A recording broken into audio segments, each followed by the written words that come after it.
We missed out on a generation of black and ethnic players that never stayed in the game. We hope that we can be treated the same. I don't feel like the black managers are being fairly treated. What's it worth me doing this whole process when I can't get a sniff at a job? One of the people on the board said to me, what makes you actually think that you could be a manager of this football club? Just because the odds are against us, it really can't be done if you're good enough.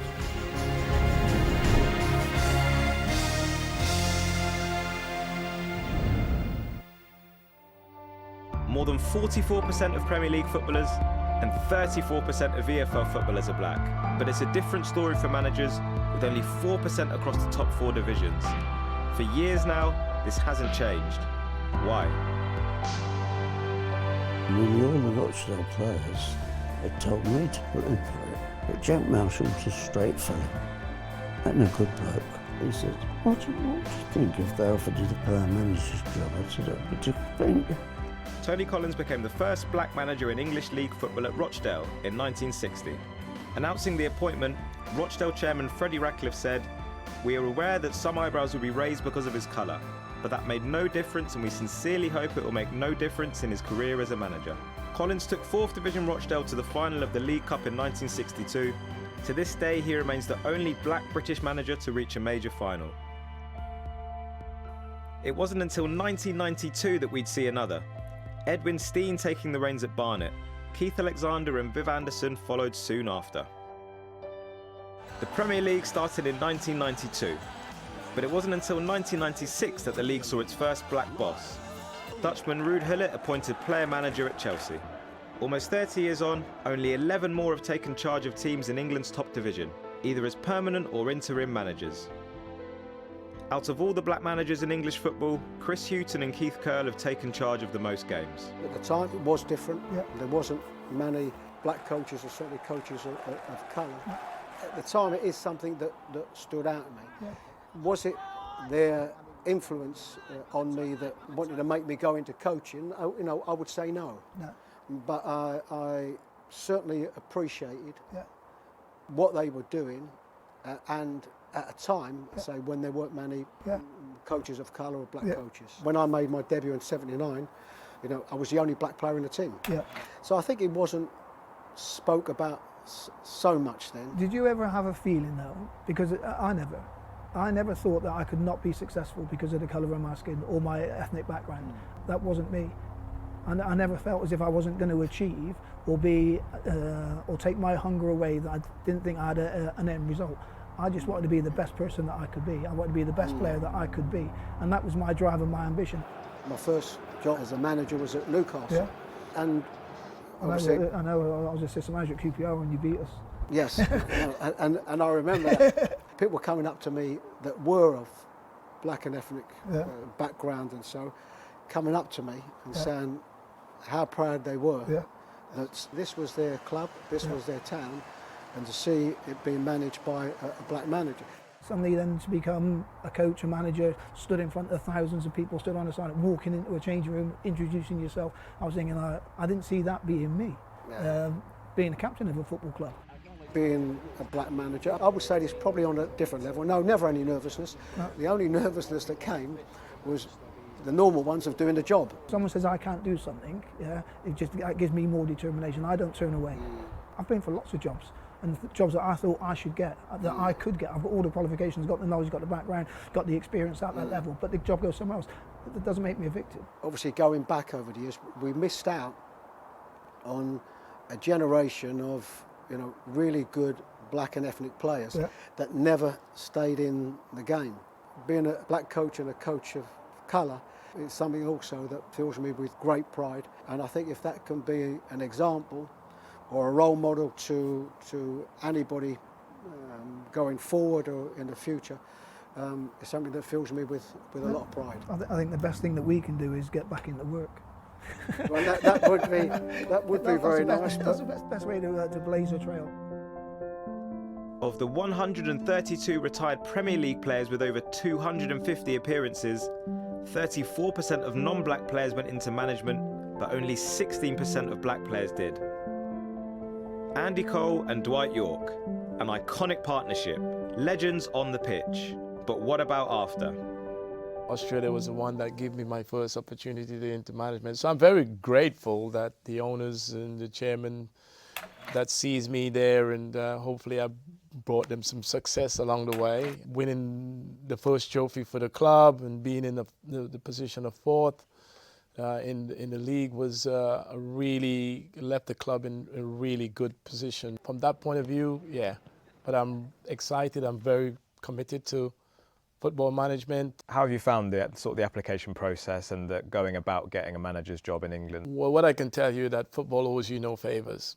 So even though as a player, then you feel you have done great in the game, doesn't make, and people will argue that doesn't make you a good manager, right? So you often hear that. And I don't feel like the black managers are being fairly treated. We somehow feel like we have to do 3 or 4 times more than before you get an opportunity. When I retired, I remember Sir Alex and Mickey Feeling used to say, "Come on, Coley, let's get your coaching badges done, and let's do that, and then if you want to be able to go into management, go into management." Obviously Yorkie is desperate to get into management. It's very, very difficult for these guys to get themselves an interview. I always try to say to them, don't get disheartened about it. It's something that you're passionate about and that's something that you want to do, but it does hurt. I have one common goal, to be manager, and the only way you can be a good manager is to get the experience from being a manager, in my opinion. Are you getting the chance to even speak to club owners, directors? The simple answer is no. We're not even getting anywhere close to that. So you're applying for jobs and you're not even getting a response, let alone getting an interview. I was more than prepared if one of the boys got a job and said, "Coley, come in and do some coaching." I said, "Oh yeah, I loved it." Something I'd been in with Soulman twice, Macclesfield, Southend, and both jobs have been under restrictions, mad restrictions as well. You won't see many people going in at that level. And thinking about it, if you had seen more black managers in the game, would that have made you think differently? Possibly if there was a path through. I know, for instance, 3 or 4 black guys have an opportunity to go and manage, at a good level. I could try and say, yeah, things have not changed. You have to be brutally honest, and considering now all these so-called initiatives, these initiatives have not worked. We go back to this Rooney law when that was piped up and brought out. So what does Cole mean by the Rooney Rule? In 2003, the NFL required all clubs to interview at least one ethnically diverse candidate for head coach or managerial roles. The EFL introduced its own version in 2019 to address underrepresentation in first-team management. I remember a friend of mine went through that process, and he was actually told, "You're not going to get the job, but we've had the conversation." When I hear things like that, I just try and say to myself, nice. It will be the same for a very, very long time. When we take a look at ex-England internationals, 46% of non-black ex-players with over 10 caps have gone on to take manager jobs. That goes down to 25% for black English players with the same number of caps. Viv Anderson was England's first senior black player and then the first black international to become a manager, taking charge of Barnsley in 1993. John Barnes and Sol Campbell have both been in managerial positions, while Emil Heskey has coached England youth teams and Leicester women.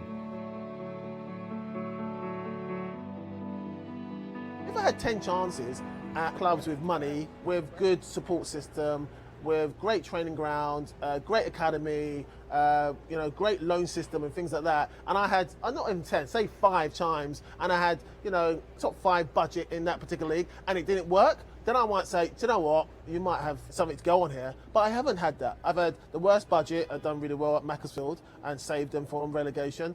And then Southend, I went through half a year, I was saddled with an embargo, so I couldn't get players in if I tried to. A lot of people have given up, yeah, for sure. A lot of people, they're probably saying to themselves, what is it worth me doing 3 years from a B licence to pro licence? What's it worth me doing this whole process when I can't even get a sniff in a job? I feel for me, it's all about getting on the grass. Get on the grass, get in the system, get paid a decent wage, not free, and you feel valued as well. And then you have a year there. Maybe you might do 2 years. They might say, do you know what? You've been 2 years. Why don't you stay on? That kind of stuff. But clubs are not doing anything new to get black managers in or black coaches into the system. I think the main thing is for me is getting black players thinking about management probably halfway through their careers. The mentality and culture with fans and media has to change. It's a new challenge in the illustrious career of John Barnes. His first coaching job coming at one of British football's biggest clubs. I know how difficult it is to manage a football team. I know that people will get fired, but it's very apparent that black managers get fired quicker and aren't given second opportunities. Whereas most managers, I use Jurgen Klopp as an example, they were 25 points off the top when he first came to Liverpool, but they believed in him and look what happened. Arteta at Arsenal. Whereas no black manager is going to get a job and not start off well and stay in that job. But it's understandable because of the perception we have of them to begin with. Now, of course, when they get the job, we all support them because we love John Barnes. He's a great player. We love him. He's here. After losing 2 or 3 matches, I'm not John Barnes anymore. I'm just a black manager who have a ready-made perception of their capabilities. And that has to change.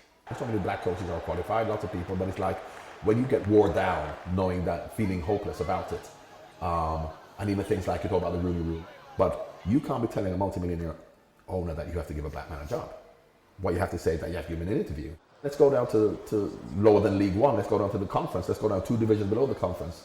Surely we are as bad as them. You know what I mean? That's why I always said, even when I talk, I said, you know what we have to say as black managers who want to be managers, we have to stop saying that we can be as good as anybody else. We have to start saying we can be as bad as anybody else. To coach professional football in England, you need to be qualified. The UEFA Pro licence is the highest professional game coaching course you can take. You have to get your badges because regardless of whether you feel that you're competent enough, and you still need to be given that opportunity, and you still need to have that drive, and you still need to have the connections to get into a club. So you're seeing some players being able to go into a job and then get their badges while they're in there, which is fine, to be honest. I quite like that side of it because, again, at least you know you're on a pathway to something. But did you mean by that you're seeing some people get that, but maybe in terms of black players you're not seeing that as much? Oh, we won't get that. I don't think we get that opportunity. I'm lucky enough because I'm Leicester born and raised. I'm come through their ranks. It's very tough for ex-black players to actually get back into that system, having that connection where you feel that you can openly just go, I'm going to come in and do this and ask for help. It's tough. It's not out there. John Barnes was a successful manager, but then in some people's eyes, he wasn't a successful manager. But then his record is better than some people that you class as a successful manager. The changes we're talking. Before it was like, no, there's no problem. No, there's no problem. And it's just a closed door. Now it's actually, we're talking. Has there been any change? Probably not, but at least we've got an open dialogue to say, well, how do we bring in more black coaches? How do we discuss and help coaches who want to actually coach? The reality is that we're all on these courses, but again, we're still not getting anywhere. You really don't think about it until you come towards the end of your career. You're like, I haven't seen any. I've never seen any. And then you have kids and then you see they don't see any. Yeah, it's just a continuous cycle. When you join and then, you get sacked after, of course you have that in your mind. I know how difficult it is to manage a football team. I know that people will get fired. I had to stop 10 games short of the season. Manager sackings are common in football. Every year, 6 managers on average lose their Premier League jobs. Data shows there is a slight difference in terms of black managers getting jobs further down the table than their white counterparts. Statistics from the latest Black Footballers Partnership study show a black manager is 41% more likely to be fired than a white manager, despite similar points totals and results.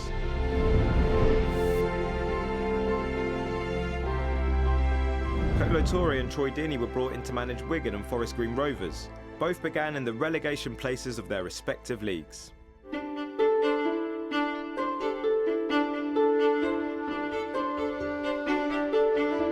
When I joined Wigan, I needed time. The first thing they asked me is to change the style of play. But I need time to change the style of play. I need time to recruit players who could play. I need time to do coaching session to improve the players. People expect you to come and then change everything like that. It doesn't work like that. When you want to play the style of play that everyone wants to play, beautiful football, you need the players who can do that. The former Watford captain Troy Deeney has his first job in management. He is now head coach of Forest Green Rovers. Is this the goal? They counter-attack.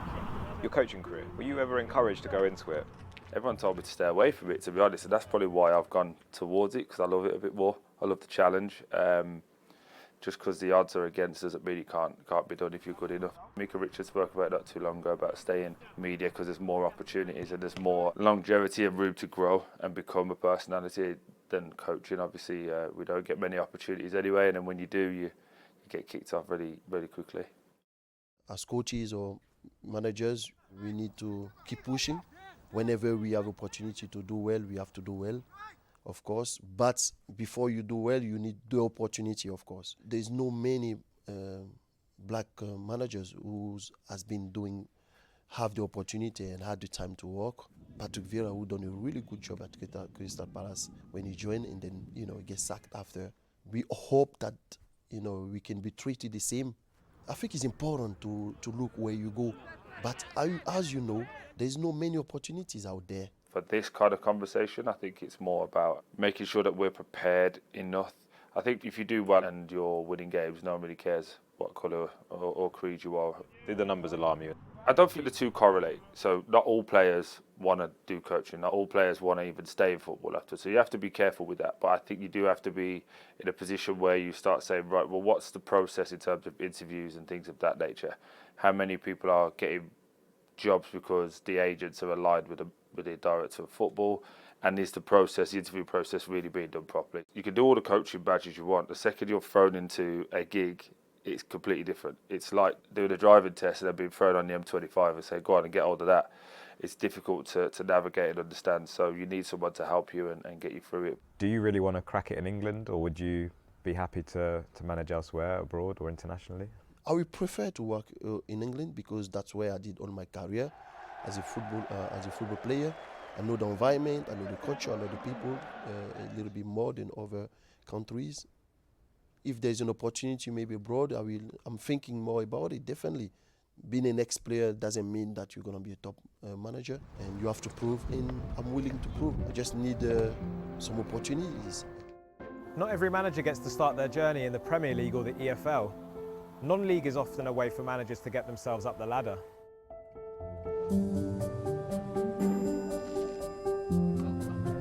Lucas, are you alright?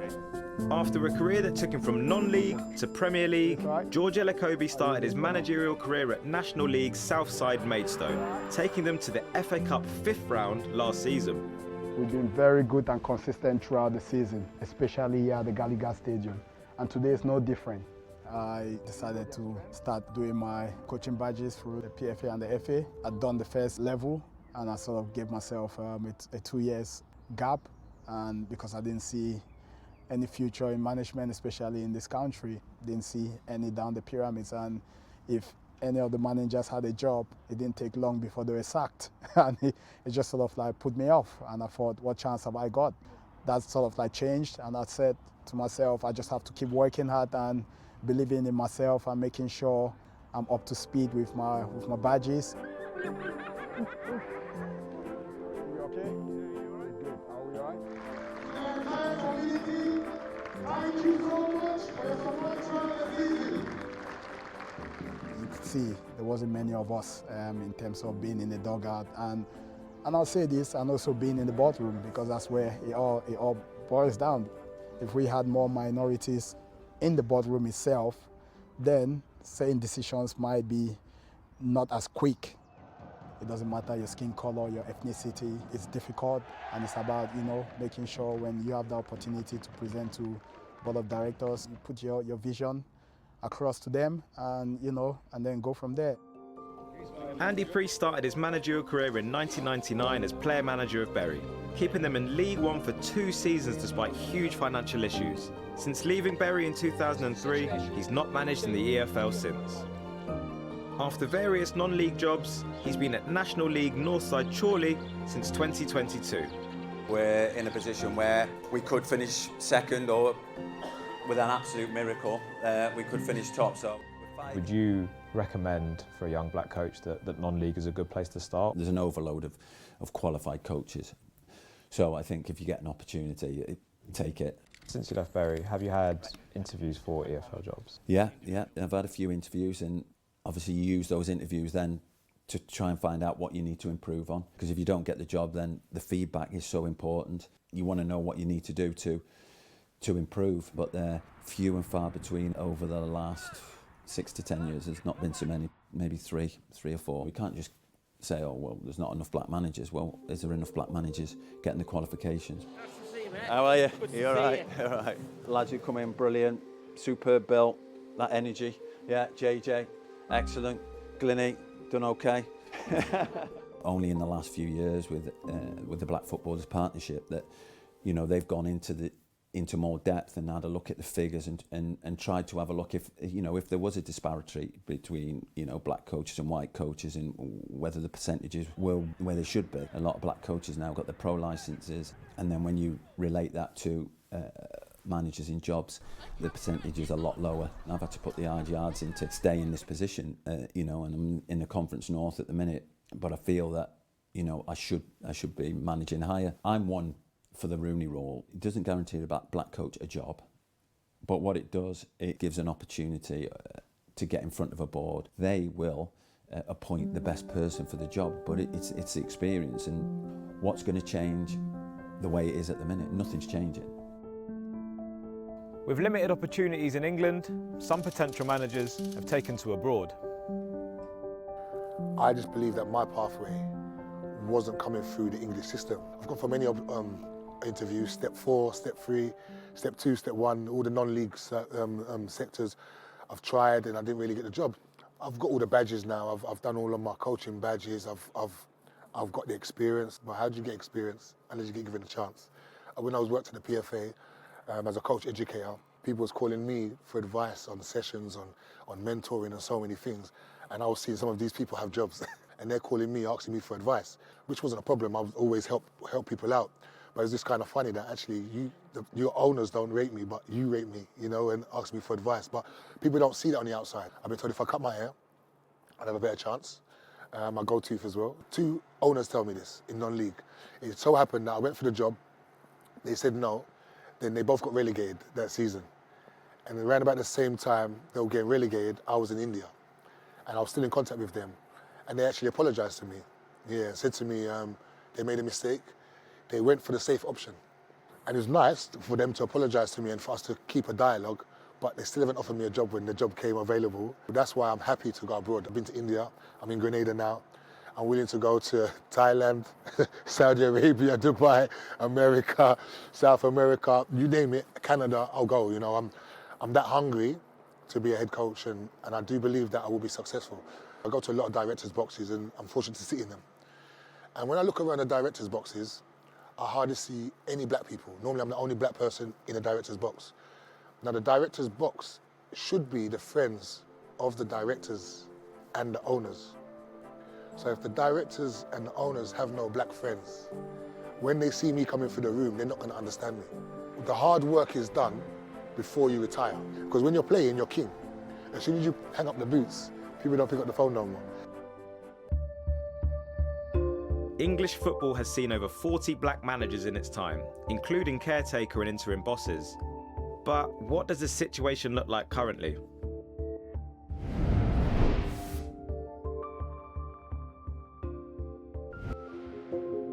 In the last 20 years, the highest amount of black managers to start the season has been 8. The start of this season saw just 2. Nuno Espirito Santo at Nottingham Forest and Darren Moore at Port Vale.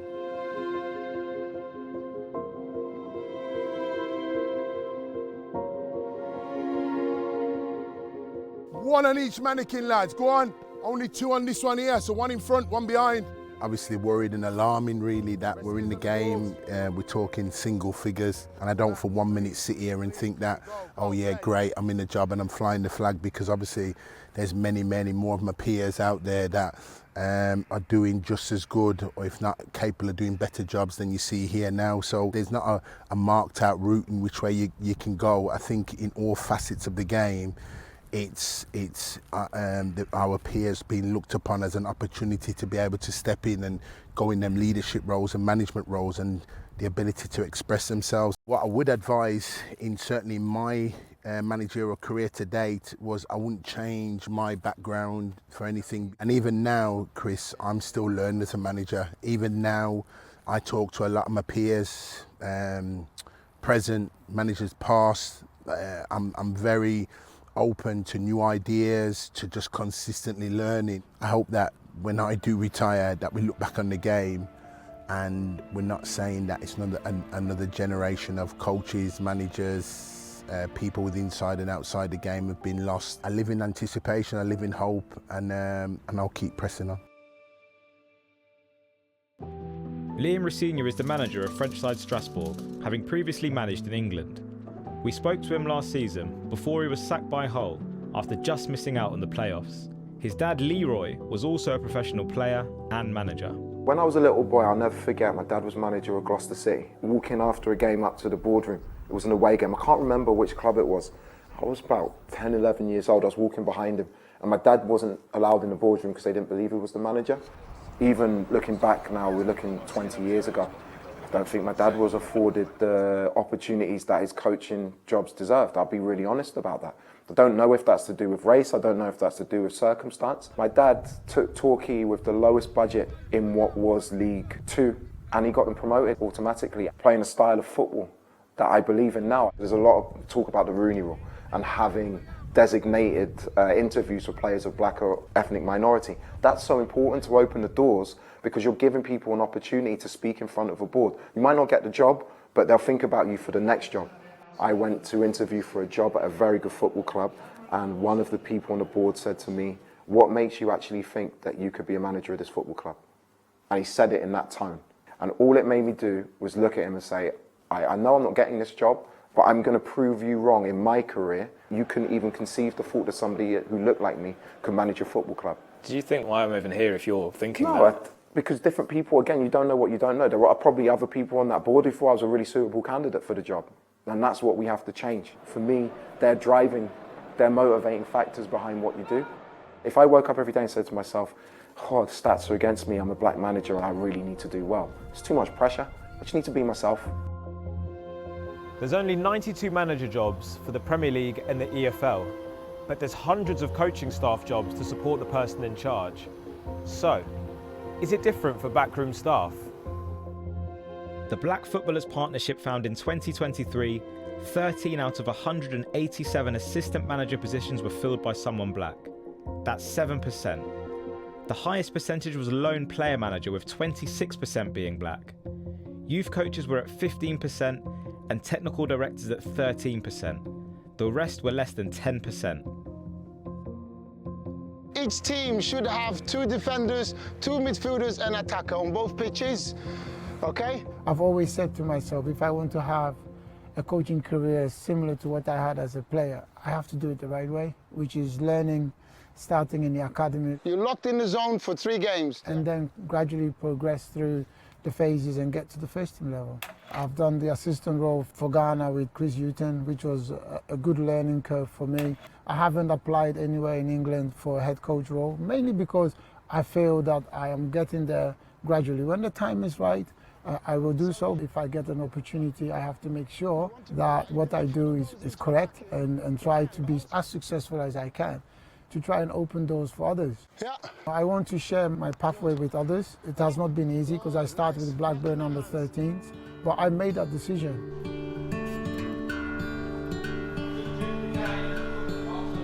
As soon as I knew I was going to go into coaching, I actually had a plan. I actually said to myself that I want to go into non-league, purely because it will humble me, make me have more of an understanding of the grind and the graft that you have to put in. Play! I've been around people that have gone straight into Premiership academies, Championship academies, and then gone into management, and it's a lot more difficult and they didn't understand it. I've gone down a route where I was a player coach in non-league, then went into management at non-league, then went into PDP as an assistant, then as a first team coach. And honestly, I would not change my journey for any journey. Who's going to support? I really want to invest into my coaching.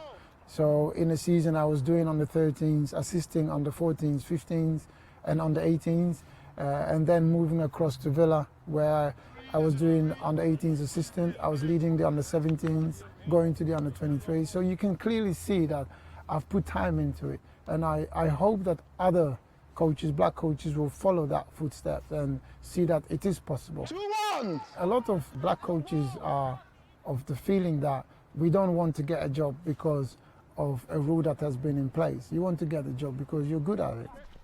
There's so many black players, but it doesn't add up why there's not as many coaches or managers in the game, and it's something that has to, you know, be addressed, and all you're asking for is a chance. Because we know it's a tough job, it's a ruthless job. I love a challenge and I'll thrive off it, and I'm not going to stop. That's just me. We have to keep on fighting and trying to, you know, get ourselves there into the front to make an impact on the game, and hopefully other people are watching and want to do the same thing. Being a Premier League player doesn't mean you get to start as a Premier League manager. Another route into coaching is starting down at youth level. In the last year, ex-England internationals Jermaine Defoe and Aaron Lennon have been completing their UEFA A licences, while coaching Tottenham and Leeds youth teams, positions which they've now moved on from. 2 years at Tottenham in the academy has been really good, something that I always wanted to go into when I finished playing, so that transition has been smooth. I think doing the A licence this year, I mean, there's so much, so many messages, and as players, stuff that you think you know, there's so many other things, sometimes away from the pitch, dealing with people, getting the best out of your players. Of course, there has to be a tactical element, but there's so much more to being a head coach or a manager that you realise. How much do you want to be a head coach and a manager? Because I know you've done a lot of the coaching stuff, the youth stuff. It's difficult to get a job, not for everyone. In my case, all I've got to do is just make sure I'm ready and doing these courses and learn as much as you can. Using a goalkeeper, getting into number 4, try to progress up the field. I think the end goal at the minute is to work with a first team environment. Don't get me wrong, I mean, loving working with the 18s because it's a great start for me. I'm learning so much. And it's not all about winning, because when you go into that first team environment, it's a lot about winning now. Whereas with the younger lads, it's been good because you can try things. Yeah, I think the end goal is to be with a first team, whether that's a manager or assistant. We'll see. I'm an experienced football player, but I'm a new coach. I didn't even go and ask for first team jobs. I didn't apply for any within any first team environment. I thought it'd be best for me to start with the academy level, take on a lot of information, get to try things more rather than, like I said, just winning football matches. It's funny with footballers. You speak to any footballer, you finish playing and you probably never had an interview before. Because you know, you leave school, you go straight into academy and then etc. etc. This A licence and being exposed to having to present, you know, your game model and how you want to play, your philosophy, all these different things that you probably don't think about when you're playing. It's just priceless, to be honest. I've started at the bottom. I started doing the B. Obviously, now I'm doing the A. Hopefully one day do the Pro. But you'd like to think once you have the qualifications, you'd be judged on your coaching abilities rather than the colour of your skin. So you'd like to think so, especially in this day and age. In terms of the numbers of diverse coaches, black and mixed race coaches, does it put you off at all? It hasn't put me off. I think if you look at the group here, there's lots of black and mixed race coaches here. Like I said, I know it's talked about a lot more now. For me I'll start with badges. Am I enjoying it? I'm enjoying it. I got into coaching and I'm loving it. So it's like, yeah, that's the path I want to go down. And that said, it's definitely not put me off. When you do get that first job, you will be one of a handful of black managers in England. How would you take that responsibility and that pressure? Do you think you'd feel it? Do you think you'd think about that? It won't bother me one bit, because at the end of the day, it's something that I know. You know, I've been playing football since the time I could walk. There's no guarantees just because you've played at the top level for 20 years that you're going to become an unbelievable coach. Doing these courses the right way, not cutting any corners, making sure that you're ready for any opportunity comes. But in terms of the pressure, yeah, it's different to playing, but you're used to it.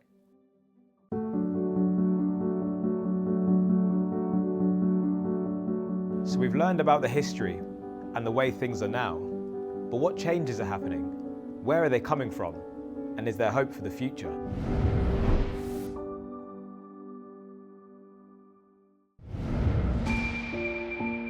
When it comes to decision makers in football, the director of football is influential at any club. Rudy Gestede took a similar role at Blackburn at the start of the season as head of football operations. It's very rare to have in English football a black person do a job like this. How does that make you feel? It's very rare to have a high position in general for a black person. So obviously I feel very fortunate and blessed to be able to have this position. Especially I'm black and foreigner in UK, so it makes it even harder sometimes. But now As I said, I know the club. I've been welcomed very well when I was a player. We don't even talk about the color and all of that, but obviously when you think about the bigger landscape, yes, I'm privileged to be there. You always try to find representation when you go somewhere, like, because it's not just you want to be in your own group, but that's the way you live or the way you think. It's easier when you go with people who looks like you or think like you or live like you. Coaching and management in England isn't very diverse at the moment. Do you think when we start to get more technical directors, more heads of football operations who are black and mixed race, do you think that might have a knock-on effect potentially? I'm big to defend that first you have to bring the best people for the job, not thinking about the color and where he's from. And in my position, you've got one per club. It's about the people that you know who's going to give you the first opportunity. So that's why I'm saying that if you keep the good relation with people, in the long way, it will help you. When we are in this position, you have to be better to prove yourself. Obviously, it's going to be harder. That's the fact. It's going to be harder for you as a person of color, but be the best and then you make it easier for yourself. What about the people above Rudy? Those in the boardrooms? In the Premier League, there's only one black board member. Deji Davis at Brentford, appointed in 2021. Niti Raj on Brentford's board for over 10 years was part of the recruitment process. The process was great because we got help with it. I mean, that's where you have to start. You have to say, how do you get it out there that you want to look at football recruitment in a different way? By reducing the bias in football recruitment, we were able to find players for better value, and that's something that everyone's very familiar with at Brentford and has been for some time now. It's a natural extension of that thinking to take it to the board and then across the whole of the business. Brentford actually ran an open process. That's a really common practice in corporate life, but for a role like this in football, quite innovative because you just don't really see roles advertised like that. You were the only black person on a football board in the Premier League. What was that like? It's a shocking statistic, and I think it really highlights the work that we still need to do. Hopefully I've inspired some people by showing that it's possible, but equally, you know, if someone was interested in a role like mine from a background like mine, they would be forgiven for thinking that environment's not for me. It's really a question of just being more intentional about casting the net wide and making sure you found the best talent. Very much in the way that players are found at football clubs, right? You know, every football club is acutely focused on making sure they've turned over every stone to find the best talent for the job. If you're really thinking about how you make good decisions and how you ensure you've thought about everything, that's much more likely if you have diversity of opinion, diversity of thought, diversity of experience. I think the biggest challenge in this whole space is the pace of change. It's been far slower than any of us would like, but you know, we're deeply committed to achieving progress and appreciate it's a long-term commitment. Ben Robinson was the first chairman of African Caribbean background in English football. He bought Burton Albion in 1995 before selling the club in the summer. He has a history of appointing managers from diverse backgrounds, having appointed Tunisia manager Dino Mamria in 2022 and Jimmy Floyd Hasselbank twice.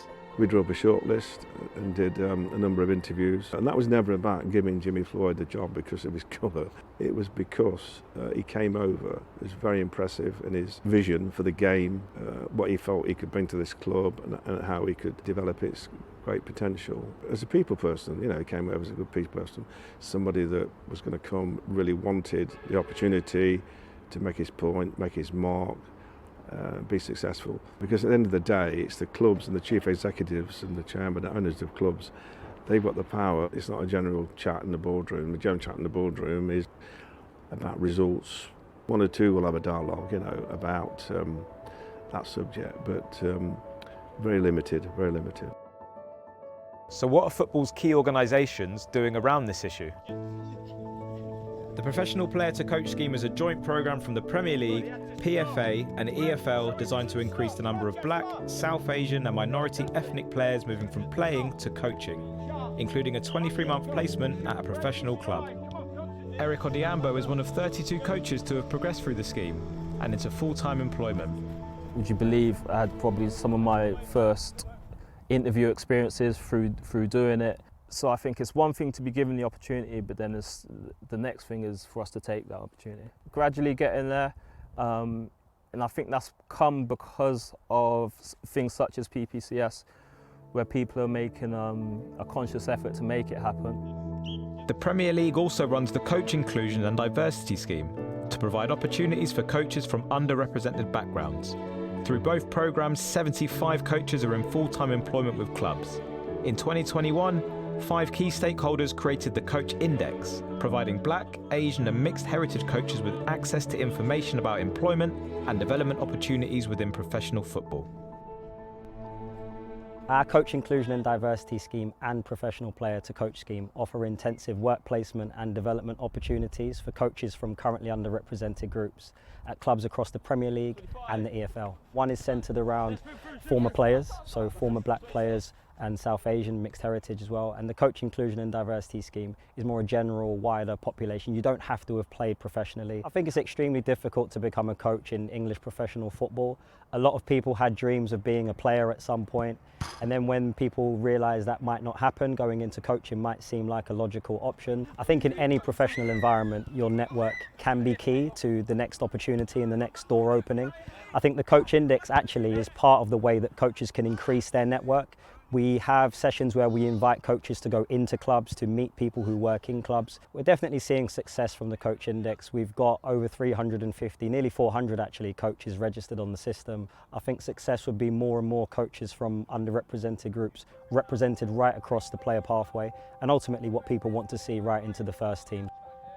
I think there's a need for positive action because you know as well as I do that a diverse workforce, wherever it is, whatever industry it is, it's going to flourish. The way I look at it is that you're a good coach. The only way it's going to change is through you going through the process, being the inspiration, for the next generation. And I think we are definitely getting that now. I think it starts at board level myself. The more diverse it is at that top, and I think it filters all the way through. We're trying our best, through this end, coaches coming through, but it's got to be diverse at the top end as well. In addition, the EFL use a mixture of anonymous recruitment and rules regarding appointing academy staff, which has seen 380 candidates appointed to academy coaching positions through their iRecruit hiring system. 7 seasons ago we introduced a piece of regulation which was called the Minority Coaches Rule. What that regulation meant that with an academy, in any time that a formal application process took place in football within a coaching element, that clubs required to interview one person from an ethnic minority background who met the criteria of the job. iRecruit fundamentally is an anonymised recruitment tool. It really kind of allows people to have no unconscious bias. It's a football challenge. What clubs in the Premier League might do might be very different from what a club in a League 2 can do. So we need to make sure we cater for our own environment. But certainly the challenge is the same across the leagues. As well as his role at Brentford, Deji Davies is the chair of the FA's Inclusion Advisory Board. Working alongside the FA Board, they introduced the Football Leadership Diversity Code in 2020, with clubs set targets around their workforces, including coaching staff. This will soon be replaced by mandatory reporting of the breakdown of club staff. The key difference with that is, with the Football Leadership Diversity Code, clubs could opt in and out of that. And look, we saw a large amount of take-up, but you could opt in and out.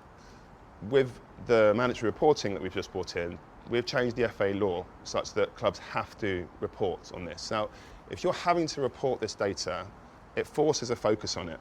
And if you're constantly releasing data that's just not good enough, it becomes far more public, there's far more pressure, starts to impact the way that people look at your club. We've listened to what the problems were with the code. It clearly had a groundbreaking effect at uniting football, but now moving towards how do you actually start to trigger tangible action. You cannot underestimate how difficult it is to unite all of the stakeholders in football around one idea, and the fact that we did get broad alignment, I think it should be acknowledged. The League Managers Association represents all managers in English professional football. They told us, the LMA continues to call on the FA to significantly increase the pool of individuals from underrepresented groups, with the mandatory UEFA qualifications, and provide funding for individuals to help them obtain their qualifications. It's also called for the FA and the leagues to enhance compulsory recruitment and employment regulations, removing the barriers to employment for individuals from underrepresented groups, as well as removing bias from and increasing transparency in recruitment. They added that 53 coaches from underrepresented groups graduated from the LMA diploma. 44 are now working in senior positions in football. The FA say they've made strong progress in increasing underrepresented groups on the journey to coaching. They're also committed to creating more opportunities to nurture and support coaches, They've told us they've helped over 100 coaches from underrepresented groups through their partially funded places scheme, providing course costs, which include UEFA A and UEFA Pro licenses. More than 50 coaches have been given development opportunities, with initiatives such as the National Mentee Development Programme and the Club Placement Programme. The majority have since found jobs in football. We've heard from people who've coached hundreds of games, from those who have just starting out in their career. But I'm going to leave the final word to some of today's players, hoping to not become another lost generation of black coaches in English football. Eventually we need to break that cycle. If we want more black managers in the 92, we want more ethnic minority managers, and for me, I'm not interested. It doesn't affect me. I'm going to do my badges and hope that when I do retire, I get a job off the back of it. I see myself as a good manager, I think, being an attacker as well. It's all out attack. Score more goals than the opposition than you could. I've got knowledge to give, so I think I will do my badges at some point. Whether I go into coaching or not is a different story. I have been thinking about it and going down that line of you know, possibly giving back and being a coach. You want to see changes happen now more so than later on down the line. I've done my B licence. I thought coaching badges would be something that, you know, could always help you later on in life. You get a lot of managers that are coming from different places, and trying to name black managers off the top of your head isn't the easiest. Well, it would be nice to have different ethnicities working as a manager, but that's just football. Whoever signs, whoever gets appointed, as long as they do a job, doesn't matter what ethnicity you are. I'm not a person that wants to say because they're black they're not getting jobs. I don't really see it that way. I see it that people are not getting the opportunity, and because they're not getting the opportunity, they can't be seen.